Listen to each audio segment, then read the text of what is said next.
Hello guys at good morning muna dyan at good evening rito. Eto guys ha, andito na naman tayo at may pag-uusapan tayo. So kakatapos lang namin magkwentuhan ng ating puting kabayo at nagkaroon kami ng mga palitan at ng mga nagkaroon kami ng kaunting mga discussions at mga natanong ko ang mga bagay-bagay sa mga nangyayari sa atin dyan sa Pilipinas. Sapagkat may mga krimen na parang sunod-sunod at parang may mga pattern. Okay, so ito ay natanong ko at ito ang kanyang nasabi guys ha. Okay, ayon sa ating puting kabayo, ganito. Makinig ka, DILG, beka naman Secretary John Wick, PNP, galaw-galaw kayo at talasan ninyo ang inyong mga, anong tawag dito? Talasan ninyo ang inyong intelligence, okay? Tingnan ninyo lalo na sa social media. Tutukan itong mga accounts ng mga mahilig magbanta, okay? Sapagkat itong mga ito ang siyang may pasimuno pala, no? At sila ay meron na kasi, guys, ito. Ayon sa ating puting kabayo.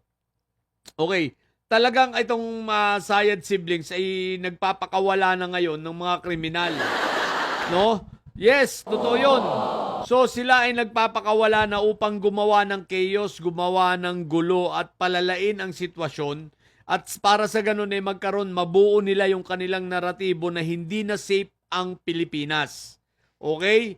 So, ang iba rito ng mga pakawalan ng mga kriminal ay mga didilis. Sa madaling salita, gumawa na sila ng krimen, kumikita sila sa paggawa nila ng krimen, plus kumikita pa sila sa budget nila, no? Para gumawa ng krimen. Diba? Kumbaga, two birds in one stone ito eh. Dahil kahit naman hindi, diba? Kumbaga, kung hindi man sila kumita ng malaki, at least merong suporta. So, ayon sa puting kabayo ha, so itong mga didilis, ang mga inuutusan na. At pagkatapos niyan, sa mga krimen na yan, ang mga didilis vloggers naman na magiging trabaho, salsalin ang istorya, palalain at gumawa ng mga fake news at sabihin na, ayan napakangulo na ng Pilipinas, hindi na talaga safe sa Pilipinas. Kaya nako, Rudy, John Wick, galaw-galaw. So ngayon, itong pagkamatay ni Mima Alicia, ito ay pangalawa na. Yung kay hindi na solve walang hindi namin alam kung anong balita sa kaso ni amigo ng bayan. Okay? Na pinatay ito dun sa pag daw nagkakamali sa Mindanao ay sa Tagum. Sa loob ng bus, binaril. So ngayon, si Mima Alicia, nawa naman ito ay magkaroon ng hustisya. No? Pangulong PBBM, pagalawin mo naman ang mga tao mong ito. Kami nakikiusap na sayo. Please, lalo na itong si John Wick, galaw-galaw naman kasi ang dami mo ng sablay, ang dami na namin panawagan sa'yo doon pa di ba? Hanggang ngayon, sila Atong Ang nakalaya. So ngayon, si Bato, sabi nyo, alam nyo kung nasan, kita nyo, hindi nyo mauli-uli. So, ang tiwala ng bayan, nawawala talaga sa inyo, John Wick. Kaya ngayon, magpakitang gilas ka. Ngayon, tutukan nyo ng mabuti, tumingin kayo sa social media, seryosohin ninyo ang lahat ng pagbabanta nitong mga nasa comment section ng mga vloggers, na mga nagko-comment dyan, ang iba dyan ay tunay na kriminal. No? So tutukan din ninyo, tingnan ninyo, total may cybercrime naman kayo, kahit mag-random lang kayo. At tingnan nyo ang mga accounts na ito para magkaroon kayo ng lead. Huwag na kayong maghintay na may mamamatay pa, may mangyayari pang masama bago kayo kumilos. Huwag kayong maging reactive, maging proactive kayo. Kami nakikiusap na sa inyo. John Vic Remulla.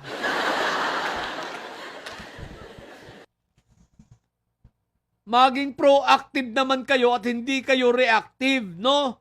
Ang dami yung mga pulis dyan. Tingnan ninyo sa yung mga social media, ang dami dyan nagbabanta. Then i-verify nyo kung meron bang kakayanan ng mga ito o wala, sapagkat ang marami rito ay may kakayanan talaga at ang marami rito ay binabayaran. Di ba? Mga bayaran na kaya para guluhin ang Pilipinas. Kaya yung intelligence ninyo, pagganahin nyo naman. Ang laki ng intelligence fund nyo sa AFP, sa PNP, pagganahin nyo naman. No? Para naman hindi mapahiya ang Pangulo. Ang Pangulo, panay ang trabaho, lahat ginagawa. Anong klase kayo bilang sekretary? Ikaw, John Vic Remulla, bilang sekretary, anong ginagawa mo? Puro kayabang, puro kaporma. Di ba? Abay, galaw-galaw. Hindi sapat na nahuli mo si Marco Tayo, sumuko eh.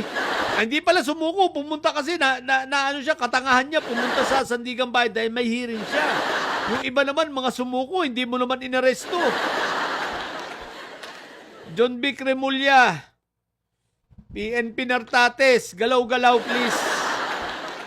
Sabi ko nga sa inyo, pagganahin na ninyo mga intelligence ninyo, doon kayo pumunta sa pagganahin ninyo ang mga cyber crime investigators ninyo.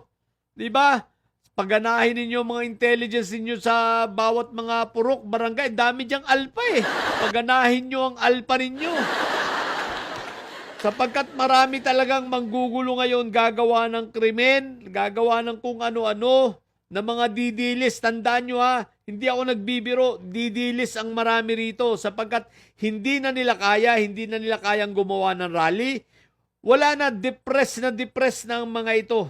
No? Sobrang frustrations na ang nangyayari, depressed na yung mga pinuno nitong mga may sayad. Sobrang frustrations na kaya gagawin na lang nila ang mga ganyang bagay para mapagulo ang Pilipinas, sumama ang imahe ng ating Pangulo. Please, kaya kayo nandyan, Secretary John Vic, General Nartates, bilang ako ay isang taxpayer at taong bayan, o sabihin na naman ninyo, hindi ako nagtatax dahil nasa ibang bansa ako, nagbubuwis pa rin po ako sa mga amilya ng lupa namin dyan at kondo dyan sa Pilipinas. So, taxpayer pa rin ako. No? Kaya ang sinasabi ko lang, galaw-galaw naman. Maging mapagbantay kayo, 'di ba? At maging proactive, hindi reactive. Hindi yung kikilos kayo kapag may mga namatay na, 'di ba? Huwag ganoon. Huwag ganoon. Nasisira si PBBM, ang daming ginagawa ni PBBM, busy yung tao, pero yung anong tawag rito?